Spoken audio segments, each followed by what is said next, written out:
You said that you had done some independent research or kind of looking into the There was documents on three that. of us that looked at it. And I think we're going to need to go get some more paperwork because now it's opened a whole new can of worms. So there's other things we don't know about that we want to look at. Not just tires. Not just tires. Who else has been looking into it? I'd rather not say because of the retribution, the verbal abuse that they got. How long have you been working on it so far? We've had it for, I would say, probably 9 months. There was over 300 pieces of paper, and it's extremely hard to track. And this is all related to the tires, or is the It's tires? all related just to tires alone. And the point that I was trying to make was that there was $66,000 worth of work. I think the number was 62 to 66,000 that was bid.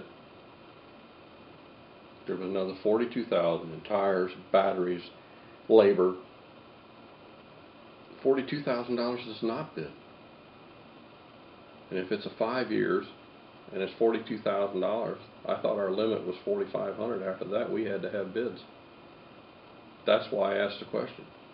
Why aren't we bidding this work out? That's why I insisted and voted, or could not vote in Owensville, but that's why I abstained from voting, was the simple fact that we have to represent the people. And I want to know what we're paying for a service from an individual before we get it. It is just preposterous to think that we will hire somebody not knowing what he's charging us and give it to two people who we don't know who's charging us. It's pretty straightforward. They have mileage. They tell you what it costs them to run their truck per mile. You know what their labor rate is per hour. The vendor I talked to had no problem doing any of that. But to not put it on the contract? You tell a farmer to go out and tell him to come hire somebody to do his work. You think he ain't going to want to know to the penny what that's going to cost? We're dealing with their money. It's their money we're dealing with, not our personal. If you want to throw your personal money away like that, that's fine. But somebody comes and does work for me, I want to know what it's going to cost.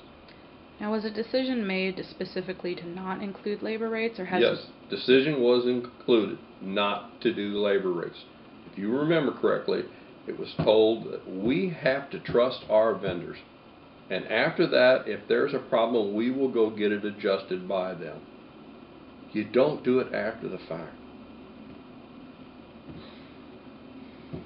It's a bad way of doing business.